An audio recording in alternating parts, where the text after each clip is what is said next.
నమస్కారం ETV news కి స్వాగతం. ముందుగా ముఖ్యాంశాలు. బెజవాడ సింగనగర్ ను వీడని వరద. బుడమేరు గండి నుంచి వస్తున్న నీటితో ముంపులోనే అనేక కాలనీలు.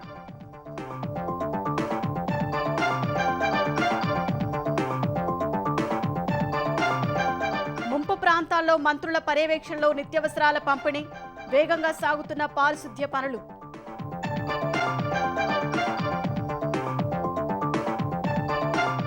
యుద్ధ ప్రాతిపదికన బుడమేరు మూడో గండి పూడ్చే పనులు.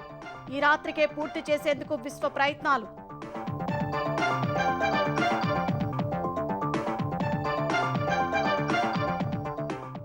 వరద ప్రభావిత ప్రాంతాల్లో చంద్రబాబు ఏరియల్ సర్వే. 72% పారిశుద్ధ్య పనులు పూర్తి చేసినట్టు వెల్లడి.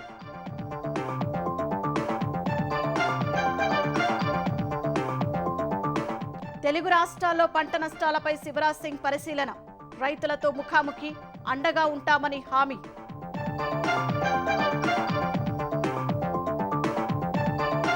తక్షణ సాయం, శాశ్వత పనులకు నిధులు ఇవ్వాలని చౌహాన్ కు రేవంత్ వినతి. 5,438 కోట్ల నష్టం జరిగినట్టు వివరణ. తెలంగాణ పీసీసీ అధ్యక్షుడిగా మహేష్ కుమార్ గౌడ్. అధిష్టానం నమ్మకాన్ని నిలబెట్టుకునే విధంగా పనిచేస్తానని వెల్లడి.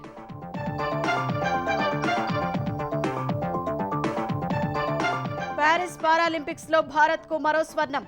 హై జంప్ లో పసిడి ఒడిసిపట్టిన ప్రవీణ్ కుమార్. 26కు చేరిన పతకాలు.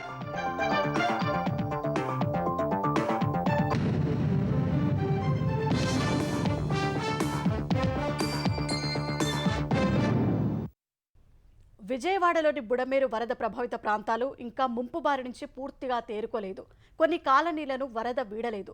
సింగనగర్లో లోతట్టు ప్రాంతాలు ముంపులోనే కొనసాగుతుండగా జక్కంపూడి, విద్యాధరపురం, రాయనపాడులో రోడ్లపై నీరు ప్రవహిస్తోంది.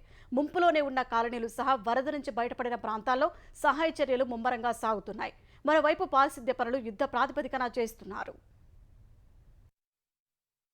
బుడమేరుకు పడిన మూడో గండి నుంచి వరద నగరంలోకి వస్తూ ఉండగా విజయవాడ ఇంకా ముంపు నుంచి తేరుకోలేదు. బుడమేరు దిగువ ఉన్న సింగినగర్లో చాలా కాలనీలు ఇంకా జలదిగ్బంధంలోనే ఉన్నాయి. విద్యాధరపురం కాలనీలో మోకాలి లోతు నీరు ప్రవహిస్తోంది. ఇంటి నుంచి బయటకు వచ్చే పరిస్థితి లేదని స్థానికులు వాపోతున్నారు. వైఎస్సార్ కాలనీలో నడుము లోతున నీరు ప్రవహిస్తోంది. జక్కంపూడి కాలనీలో కూడా అదే పరిస్థితి. నీళ్లల్లో రాకపోకలు సాగిస్తున్న బాధితులు ఈదుతూనే సహాయ సామాగ్రిని ఇళ్లకు తీసుకెళ్తున్నారు. నిన్నటితో పోలిస్తే నీటి మట్టం ఒక అడుగు పెరిగినట్టు ముంపు ప్రాంతాల ప్రజలు చెబుతున్నారు. సితార ప్రాంతంలోని లోతట్టు ఇళ్లలోకి నీరు చేరి ఉంది. పైడూరుపాడు, రాయనపాడు సహా కొన్ని ప్రాంతాల్లో వరద పెరుగుతోంది. కవులూరు వద్ద గండిపడిన ప్రాంతం నుంచి దిగువకు నీరు వస్తోంది. పైడూరుపాడులో ప్రజల్ని విపత్తు సిబ్బంది మెరక ప్రాంతాలకు తరలిస్తున్నారు. బోట్లలో గర్భిణులను ఆస్పత్రులకు తీసుకెళ్తున్నారు.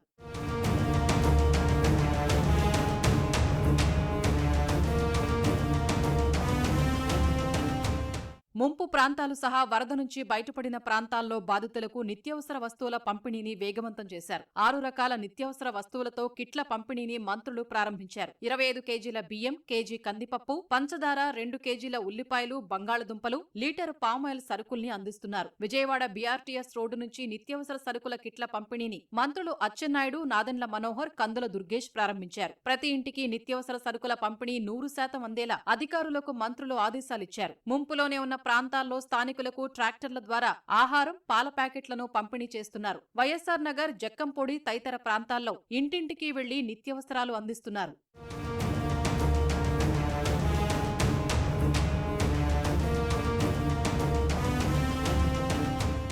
నిత్యావసరాలతో పాటే బాధితులకు ప్రత్యేకంగా 5 రకాల తినుబండారాలు పంపిణీ చేస్తున్నారు. 6 ఆపిల్స్, 6 బిస్కెట్ ప్యాకెట్లు, 2 లీటర్ల పాలు, 3 నూడిల్స్ ప్యాకెట్లు, 2 లీటర్ల మంచినీళ్ల బాటిల్స్ తో కూడిన కిట్లను ప్రత్యేకంగా పంపిణీ చేస్తున్నారు. సిద్ధార్థ కాలేజీలో ఈ కిట్లను ప్యాక్ చేసి పంపిణీ చేస్తూ ఉండగా ఈ ప్రక్రియను మంత్రి నారాయణ దగ్గరుండి పర్యవేక్షించారు. వివిధ జిల్లాల నుంచి ఇందిరాగాంధీ మున్సిపల్ మైదానానికి పెద్ద ఎత్తున ఆహార పదార్థాలు, తాగునీరు, పాలు, సరుకులతో కూడిన వాహనాలు వస్తూ ఉండగా వచ్చిన సరుకులు వచ్చినట్లుగానే పంపిణీకి సిద్ధం చేసి పంపుతున్నారు.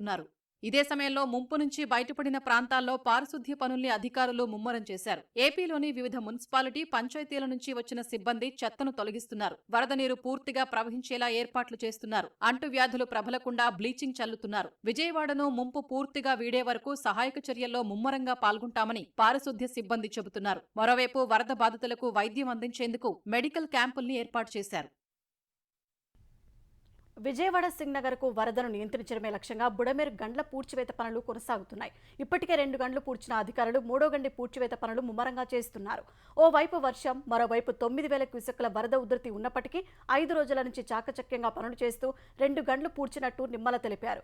ప్రస్తుతం బుడమేరు కాలువకు 9,000 క్యూసెక్కుల వరద వస్తోందని తెలిపిన మంత్రి 3వ గండి కూడా పూడ్చితే సింగ్నగర్కు వరద ఆగిపోతుందని తెలిపారు. అత్యంత క్లిష్టంగా ఉన్న 3వ గండి పూడ్చే పనుల్లో ఆర్మీ నిఘ్నమైందని వెల్లడించారు. 3వ గండి పూడ్చివేత పనులను డ్రోన్ లైవ్ ద్వారా మంత్రి లోకేష్ పర్యవేక్షిస్తున్నారు. పనుల పురోగతిపై ముఖ్యమంత్రి చంద్రబాబు ఎప్పటికప్పుడు ఆరా తీస్తున్నారు. శనివారం ఉదయం నాటికి పనులు పూర్తి చేయడమే లక్ష్యంగా పెట్టుకున్నట్లు మంత్రి రామానాయుడు వివరించారు. ప్రధానంగా ఇమీడియట్లీ అనేది 3 గంటలు. ఎందుకంటే ఈ 3 గంటల వల్లే ఏదైతే విజయవాడ పట్టణానికి సంబంధించి ముంపు సమస్య ఉంది. అందుచేత ఇది ఫస్ట్ ప్రయారిటీ ఇచ్చి ఈ 3 గంటలని మనం పూర్తి చేస్తూ ఉన్నాం. రేపు ఉదయానికల్లా క్లోజ్. రైట్ బ్యాంక్ సంబంధించి 7 గంటలు మనం పూడిస్తే మరి పులివాగు నుంచి వాటర్ వస్తే మళ్ళీ గొట్టలు తెగిపోతాయి. అందుకని ముందు పులివాగుకు సంబంధించినటువంటి 3 గంటలు 7 గంటలు కూడా పూర్తి చేస్తూ ఉన్నాం. అది 2-3 రోజులు అటు ఇటుగానే ప్రస్తుతానికి ఎవరికి కూడా ఇబ్బంది లేనటువంటి పరిస్థితి. ఇవి మాత్రం వెరీ వెరీ ఎమర్జెన్సీ. అందుకే ఈ పగలు రాత్రి యుద్ధ ప్రాతిపదికన పనిచేస్తూ ఉన్నాం. వరద ప్రాంతాల్లో 72% పారిశుద్ధ్య పనులు పూర్తి చేశామని సీఎం చంద్రబాబు తెలిపారు. ఈ మేరకు 7,100 మంది పారిశుద్ధ్య సిబ్బంది పనిచేస్తున్నట్లు వెల్లడించారు. విజయవాడ సహా కృష్ణా, గుంటూరు ఉమ్మడి జిల్లాల్లో ముంపు బారిన పడిన ప్రాంతాల్లో ఏరియల్ సర్వే చేసిన చంద్రబాబు బుడమేరకు గండ్లు పడిన ప్రాంతాన్ని పరిశీలించారు. కృష్ణానదిని సముద్రంలో కలిసే ప్రాంతం వరకు చూశారని చెప్పారు. 149 అర్బన్, 30 రూరల్ సచివాలయాల నుంచి యుద్ధ ప్రాతిపదికన సహాయ చర్యలు చేపట్టినట్లు చెప్పారు. నీరు నిల్వ ఉన్న చోట తప్ప మిగతా చోట్ల విద్యుత్ సరఫరా పునరుద్ధరించామని సీఎం వెల్లడించారు. వరద ప్రాంతాల్లో ప్రతి కుటుంబానికి నిత్యావసరాల కిట్ ఇస్తున్నామన్న చంద్రబాబు ఇందుకు 1300 పీడీఎస్ వాహనాలు తిరుగుతున్నాయన్నారు.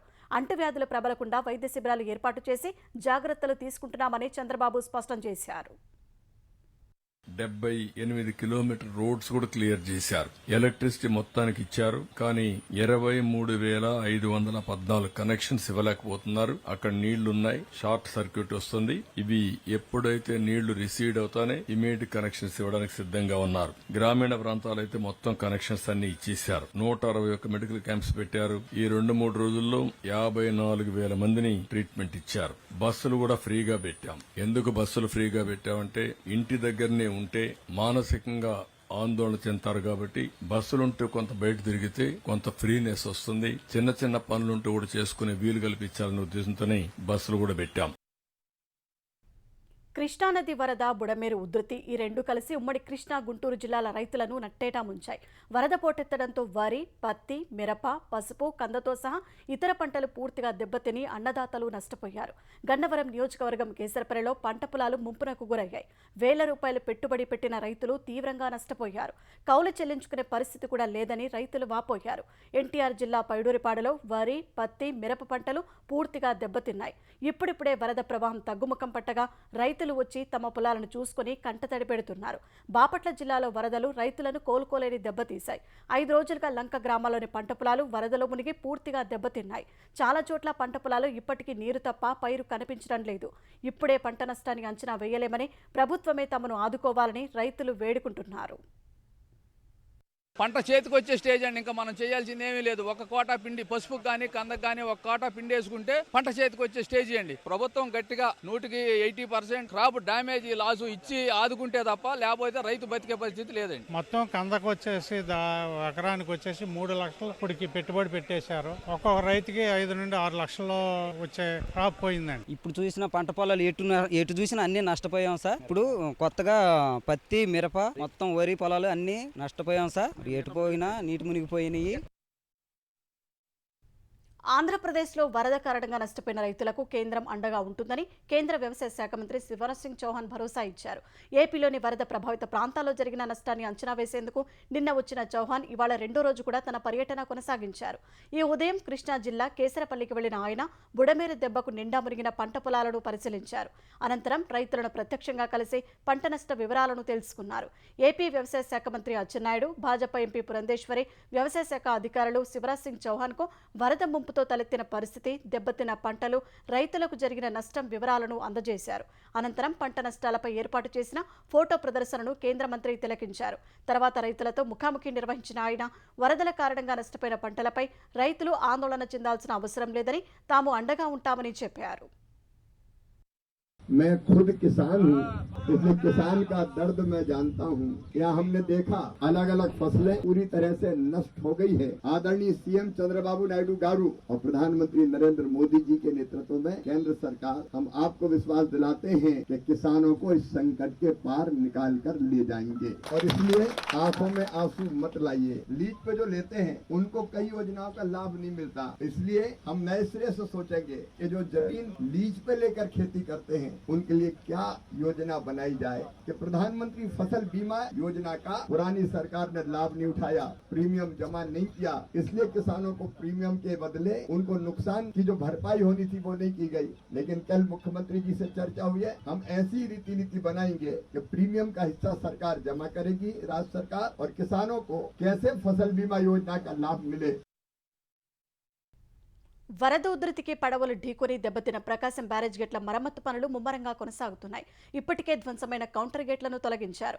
సుమారు 17 టన్నుల బరువున కౌంటర్ వెయిట్లను క్రేన్లతో బయటకు తీశారు. ముందుగా గేట్ల కౌంటర్ వెయిట్లను గ్యాస్ కట్టలతో తొలగించారు.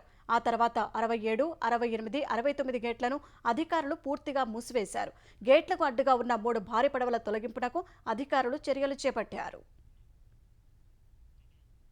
తెలంగాణలో వరదలకు నష్టపోయిన రైతుల పరిస్థితిని తాను అర్థం చేసుకున్నారని, వారికి కేంద్రం తరపున అండగా ఉంటామని కేంద్ర వ్యవసాయ శాఖ మంత్రి శివరాజ్ సింగ్ చౌహాన్ చెప్పారు. మరో కేంద్ర మంత్రి బండి సంజయ్ తెలంగాణ డిప్యూటీ సీఎం భట్టి విక్రమార్క, మంత్రులు తుమ్మల నాగేశ్వరరావు, పొంగులేటి శ్రీనివాసరెడ్డితో కలిసి శివరాజ్ సింగ్ ఖమ్మం, పాలేరు, మధిర ప్రాంతాల్లో ఏరియల్ సర్వే చేశారు. మున్నేరు, మధిరలో కట్టలేరు ఉధృతితో ముంపున గురైన ప్రాంతాలను పరిశీలించారు.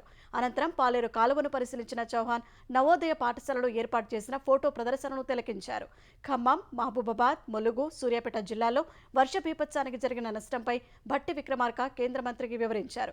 తర్వాత రైతులతో ముఖాముఖి నిర్వహించగా ఓ రైతు సర్వం కోల్పోయామంటూ కేంద్ర మంత్రి వద్ద కన్నీటి పర్యంతమయ్యారు. భావోద్వేగానికి గురైన రైతును చౌహాన్ ఓదార్చారు. వరదల కారణంగా వరి, ఇతర పంటలు బాగా దెబ్బతిన్నట్టు చెప్పారు. గతంలో ఎప్పుడు ఇలాంటి పరిస్థితి చూడలేదన్న కేంద్ర మంత్రి పశువులు, ఇతర మూగజీవాలు ప్రాణాలు కోల్పోవడంపై ఆవేదన వ్యక్తం చేశారు. వరద బాధితుల ఇళ్లలో సామాగ్రి అంతా దెబ్బతిన్నట్టు చెప్పారు. కేంద్రం తరపున బాధితులకు అండగా నిలుస్తామన్నారు. हमने खेत देखे, पैडी और चिली दोनों की फसल पूरी तरह से समाप्त हो गई है और सरकार को भी कोई राजनीति करने नहीं आए। हम लोग संकट के समय हम सब साथ हैं। इस समय हम केवल जनता के सेवक के रूप में आए हैं, किसानों की सहायता करने के लिए आए हैं। SDRF का पैसा है, उसका भी पैसा केंद्र से तो आया, लेकिन पुरानी सरकार जो अब तक कुछ समय पहले तक थी उसने सारे फंड डाइवर्ट कर दिए।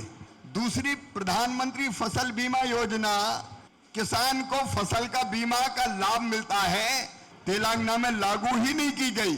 केंद्र सरकार राज्य सरकार को हर आवश्यक सहायता करेगी ताकि मेरे किसान भाइयों को इस संकट के पार ले जा सकें, उनकी आंखों में आंसू ना आए। తెలంగాణలో వరద నష్టం తీవ్రంగా ఉందని కేంద్రం తక్షణ సాయంతో పాటు శాశ్వత పునరుద్ధరణ పనులకు తగిన నిధులు కేటాయించాలని ముఖ్యమంత్రి రేవంత్ రెడ్డి కోరారు. సచివాలయంలో కేంద్ర మంత్రి శివరాజ్ చౌహాన్తో సమావేశమైన సీఎం వివిధ జిల్లాల్లో వరద నష్టాన్ని పవర్ పాయింట్ ప్రజెంటేషన్, ఫోటోలతో వివరించారు. పలు జిల్లాల్లో ఒక్కరోజే 40 సెంటీమీటర్ల మేర వర్షం కురిసిందని రేవంత్ రెడ్డి చెప్పారు. రోడ్లు, ఇళ్లు, బ్రిడ్జిలు పూర్తిగా దెబ్బతిన్నాయని శివరాజ్ సింగ్ చౌహాన్కు సీఎం వివరించారు. సుమారు 5,438 కోట్ల నష్టం జరిగినట్లు ప్రాథమికంగా అంచనా వేసినట్లు పేర్కొన్నారు. ఎన్డీఆర్ఎఫ్ నిధుల విడుదల మార్గదర్శకాలను సడలించాలని కేంద్ర మంత్రిని రేవంత్ రెడ్డి కోరారు. ఏపీకి ఎలా సాయం చేస్తారో అలాగే తెలంగాణకు సాయం అందించాలన్న రేవంత్ రెడ్డి తెలుగు రాష్ట్రాలను ఒకే విధంగా చూడాలని విజ్ఞప్తి చేశారు. విపత్తుల సమయంలో ప్రజలకు సాయం చేయడంలో పార్టీలు, రాజకీయాలు ఉండవని కేంద్ర మంత్రి శివరాజ్ చౌహాన్ తెలిపారు. తెలంగాణలో అత్యాచార బాధితులకు సత్వర న్యాయం చేసేందుకు ఫాస్ట్ ట్రాక్ కోర్టులు ఏర్పాటు చేయాలని బీఆర్ఎస్ డిమాండ్ చేసింది. గాంధీ ఆసుపత్రిలో చికిత్స పొందుతున్న జైనూర్ బాధితురాలని మాజీ మంత్రులు హరీష్ రావు, మల్లారెడ్డి, సబితా ఇంద్రారెడ్డి, తలసాని శ్రీనివాస్ యాదవ్, ఎమ్మెల్యే సునీత లక్ష్మారెడ్డి పరామర్శించారు. అనంతరం ఉదయం రైతు బంధు రాలేదని ఆత్మహత్య చేసుకున్న సురేందర్ రెడ్డి మృతదేహానికి హరీష్ బృందం నివాళులు అర్పించింది. అనంతరం మాట్లాడిన హరీష్, కాంగ్రెస్ ప్రభుత్వం వచ్చిన తర్వాత తెలంగాణలో అత్యాచార ఘటనలు నిత్యకృత్యమయ్యాయని మండిపడ్డారు. 9 నెలల్లోనే సుమారు 1900 అత్యాచార ఘటనలు, 4 మత ఘర్షణలు జరిగాయని ధ్వజమెత్తారు. శాంతి భద్రతల పరిరక్షణలో కాంగ్రెస్ సర్కార్ పూర్తిగా విఫలమైందని ఆరోపించారు. హైదరాబాద్ బ్రాండ్ ఇమేజీని నాశనం చేస్తోందన్నారు. కేసీఆర్ గారి హయాంలో షీ టీమ్స్ పెట్టి రక్షణకు కేర్ ఆఫ్ అడ్రస్ గా హైదరాబాద్ ను మార్చారు. 10 ఏళ్లు ఈ రాష్ట్రాన్ని హైదరాబాద్ ను కంటికి రెప్పలాగా కాపాడుకున్నాం. లా అండ్ ఆర్డర్ లో దేశానికే ఆదర్శంగా తెలంగాణని తీర్చిదిద్దారు. కానీ ఈ రోజు ఏం జరుగుతా ఉంది? రాష్ట్రం ఎటుపోతా ఉంది? హైదరాబాద్ బ్రాండ్ ఇమేజ్ ను దెబ్బతీస్తున్నారు. ఒక్కొక్క రోజు 4 మర్డర్లు, 4 అత్యాచారాలు జరుగుతా ఉన్నాయి హైదరాబాద్ లో. రాష్ట్ర ప్రతిష్ట మసకబారుతా ఉంది. ఈ రోజు ఈ ప్రభుత్వం వచ్చిన 9 నెలల కాలంలో 1900 అత్యాచారాలు, 2600 హత్యలు, 230 స్మగుల్డ్ వెపన్స్ సీజ్ చేయడం జరిగింది. ఎక్కడికి వస్తున్నాయి ఈ తుపాకులు? 22-24 ఏళ్ల యువకుల చేతుల్లో నాటు తుపాకులు ఉన్నాయి. అడ్డగోలుగా స్మగుల్డ్ వెపన్స్ ఈ రాష్ట్రంలోకి దిగుమతి అవుతా ఉన్నాయి. లా అండ్ ఆర్డర్ కుప్పగూలింది. ఇవాళ ప్రభుత్వం నిద్రపోతున్నటువంటి పరిస్థితి. వరద బాధితులను ఆదుకునేందుకు ఆంధ్రప్రదేశ్ సీఎం సహాయ నిధికి విరాళాలు వెళ్లవెత్తుతున్నాయి. విజయవాడలోని ఎన్టీఆర్ జిల్లా కలెక్టరేట్లో సీఎం చంద్రబాబును కలిసి విరాళాలు అందిస్తున్నారు. కాటూరి సుబ్బారావు 10 కోట్ల రూపాయలు, జాస్తి సుధా అండ్ వెంకట్ ఫ్యామిలీ 5 కోట్లు, శ్రీ చైతన్య, శ్రీ కళ్యాణ చక్రవర్తి మెమోరియల్ ఎడ్యుకేషనల్ ట్రస్ట్ 2 కోట్లు, విట్ ఛాన్సలర్ డాక్టర్ విశ్వనాథం 1,57,50,000 రూపాయలు, మాజీ ఎంపీ గోకరాజు గంగరాజు 1 కోటి, రవికుమార్ రెడ్డి, బపేశ్వరరావు, సీఎం రాజేష్, సీఎం రిత్విక్ కోటి చొప్పున విరాళం అందజేశారు. కళ్యాణదుర్గం ఎమ్మెల్యే అలిమినేని సురేంద్రబాబు 50 లక్షల రూపాయలు, విజయవాడ క్లబ్ నుంచి 50 లక్షలు అందించారు. పలువురు వ్యక్తులు, వ్యాపార సంస్థలు 1 లక్ష నుంచి 5 లక్షల రూపాయల వరకు విరాళాలను సీఎం చంద్రబాబును కలిసి అందజేశారు. వరద బాధితులను ఆదుకునేందుకు విరాళాలు ఇస్తున్న దాతలకు చంద్రబాబు కృతజ్ఞతలు తెలిపారు. వరదల వల్ల నష్టపోయిన బాధితులను ఆదుకునేందుకు తెలంగాణ సీఎం సహాయ నిధికి విరాళాలు అందుతున్నాయి. వరదల్లో నష్టపోయిన వారిని ఆదుకునేందుకు జీఎంఆర్ గ్రూప్ సీఎం సహాయ నిధికి 2,50,00,000 రూపాయల విరాళం ఇచ్చింది. కెమిలైట్స్ కంపెనీ చైర్మన్ రంగరాజు, శ్రీ చైతన్య విద్యా సంస్థల యాజమాన్యం, విర్కో ఫార్మా యాజమాన్యం కోటి చొప్పున విరాళాలు అందజేశారు. Apollo hospitals JMD Sangeetha Reddy CM relief fund కు కోటి విరాళాన్ని ఇచ్చారు. భారీ వర్షాలకు వరంగల్లో నీట మునిగిన లోతట్టు ప్రాంతాల ప్రజలకు రామోజీ గ్రూప్ నిత్యావసర వస్తువులతో కూడిన కిట్లను పంపిణీ చేసింది. డీకే నగర్, ఎన్టీఆర్ నగర్, సంతోషిమాత, బీఆర్ నగర్ గుడిసెలు, ఎంఎన్ఆర్ నగర్ తదితర కాలనీలో రెక్కాడిత కాని డొక్కాడిన వారికి రామోజీ గ్రూప్ సరుకుల కిట్లను అందజేసింది. గ్రూప్ సంస్థల ఉద్యోగులు ఇంటింటికి వెళ్లి సరుకులు అందజేశారు. వరద నీటిలోనే నడుచుకుంటూ కిట్ల బ్యాగులను బాధితులకు అందించారు. రామోజీ గ్రూప్ సాయంపై నిరుపేదలు సంతోషం వ్యక్తం చేశారు. కష్టకాలంలో ఆదుకున్నారంటూ సంస్థ యాజమాన్యానికి కృతజ్ఞతలు తెలిపారు. అటు ఖమ్మం జిల్లా పాలేరు నియోజకవర్గంలో ఆకేరు, మున్నేరు, పాలేరు ముంపు ప్రాంతాల్లో కూడా రామోజీ గ్రూప్ నుంచి బాధితులకు నిత్యావసర వస్తువులు పంపిణీ చేసింది. నేలకొండపల్లి మండలంలోని సుర్దేపల్లి గ్రామంలో నిత్యావసర వస్తువుల కిట్లను బాధితులకు అందజేసింది. మొత్తం 130 కుటుంబాలకు కిట్లను గ్రామానికి వెళ్లిన గ్రూప్ సంస్థల ఉద్యోగులు బాధితులకు అందజేశారు. తెలంగాణ పీసీసీ అధ్యక్షుడిగా మహేష్ కుమార్ గౌడ్ను నియమిస్తూ ఏఐసీసీ ప్రధాన కార్యదర్శి కేసీ వేణుగోపాల్ ఉత్తర్వులు ఇచ్చారు. పీసీసీ అధ్యక్ష పదవి కోసం తీవ్ర పోటీ నెలకొన్నప్పటికీ అధిష్టానం ఎమ్మెల్సీ మహేష్ కుమార్ గౌడ్ వైపే మొగ్గు చూపింది. పీసీసీ అధ్యక్షుడిగా జూలై 7న సీఎం రేవంత్ రెడ్డి పదవీకాలం పూర్తయింది. అప్పటి నుంచి కొత్త అధ్యక్షుడి ఎంపికపై కసరత్తు జరుగుతుండగా ఇవాళ ప్రకటన వెలువడింది. నిజామాబాద్ జిల్లాకు చెందిన మహేష్ కుమార్ గౌడ్ మొదటి నుంచి కాంగ్రెస్లో పనిచేస్తున్నారు. పార్టీ కోసం కష్టపడి పనిచేసే తత్వం, విధేయతను గుర్తించిన అధిష్టానం మహేష్ గౌడ్కు పీసీసీ పగ్గాలు అప్పగించింది. ప్రభుత్వంతో సమన్వయం చేసుకుంటూ పార్టీ ముందుకు నడిపిస్తారన్న విశ్వాసంతో పార్టీ బాధ్యతలు అప్పగించింది. పీసీసీ అధ్యక్ష బాధ్యతలను తనకు అప్పగించినందుకు మహేష్ కుమార్ గౌడ్ కాంగ్రెస్ అధిష్టానానికి ధన్యవాదాలు తెలిపారు. సీఎం రేవంత్ రెడ్డి, ఉప ముఖ్యమంత్రి భట్టి విక్రమార్క, మంత్రులు, ఎంపీలు, ఎమ్మెల్సీలకు కృతజ్ఞతలు చెప్పారు. పార్టీ అప్పగించిన బాధ్యతలను చిత్తశుద్ధితో, అంకిత భావంతో నిర్వర్తిస్తారని చెప్పారు. అటు పీసీసీ అధ్యక్షుడిగా ఎంపికైన మహేష్ గౌడ్కు ముఖ్యమంత్రి, ఉప ముఖ్యమంత్రి, మంత్రులు, ఎంపీలు, ఎమ్మెల్యేలు, ప్రజాప్రతినిధులు అభినందనలు తెలిపారు. వచ్చే 2 నెలల్లోపే ఉస్మానియా ఆసుపత్రి నూతన భవనానికి శంకుస్థాపన చేస్తామని తెలంగాణ వైద్య ఆరోగ్య శాఖ మంత్రి దామోదర రాజనరసింహ తెలిపారు. హైదరాబాద్ కోటి ఉస్మానియా మెడికల్ కాలేజీలో 121 కోట్లతో నిర్మించనున్న హాస్టల్ భవంతులకు సహచర మంత్రి పొన్నం ప్రభాకర్తో కలిసి ఆయన శంకుస్థాపన చేశారు. ఆ తర్వాత వైద్య శాఖలో నూతనంగా ఎంపికైన 282 మంది ల్యాబ్ టెక్నీషియన్లకు మంత్రి రాజనరసింహ నియామక పత్రాలను అందజేశారు. వైద్యులు ఓపికతో పనిచేసి ప్రజల మన్ననలను పొందాలని పొన్నం ప్రభాకర్ సూచించారు. సీజనల్ వ్యాధులు పెరుగుతున్న నేపథ్యంలో డాక్టర్లు మరింత అప్రమత్తంగా ఉంటూ రోగులకు మెరుగైన సేవలు అందించాలన్నారు. ఆసుపత్రుల ల్యాబ్ టెక్నీషియన్ల పాత్ర కీలకమని, త్వరలో మరో 1300 ల్యాబ్ టెక్నీషియన్ పోస్టులు భర్తీ చేస్తామని రాజనరసింహ ప్రకటించారు. Telangana is going to be the most potential place for medical tourism. రేపు పొద్దున ఈ కాంపిటేటివ్ పోటీ ప్రపంచంలో మెడికల్ టూరిజంలో దేశంలో ఆసియా ఖండంలో తెలంగాణ నంబర్ 1గా ఉండాలని చెప్పి ముఖ్యమంత్రి గారి యొక్క ఆలోచన. రాబోయే కాలంలో ఈ రంగంలో పర్టికులర్లీ అలైడ్ కోర్సెస్ ప్రతి గ్రామంలో, తెలంగాణ యొక్క ప్రతి గ్రామంలో రేపు నర్సెస్ ఇతర టెక్నీషియన్స్ రాబోతున్నారు. వారికి గొప్ప భవిష్యత్తు ఉంటుంది. డబ్బు కోసం చుట్టుపక్కల వారిని సొనైట్తో చంపుతున్న 3 మహిళల ముఠా గుట్టును గుంటూరు పోలీసులు రట్టు చేశారు. ఓ మహిళ అనుమానాస్పద మృతిపై దర్యాప్తు చేపట్టిన పోలీసులు 3 మహిళల దురాగతాలను గుర్తించారు. గుంటూరు జిల్లా చేబ్రోలు మండలం బడ్లముడి సమీపంలో జూన్ 5న గుర్తు తెలియని మహిళ మృతదేహం కుళ్లిన స్థితిలో కనిపించింది.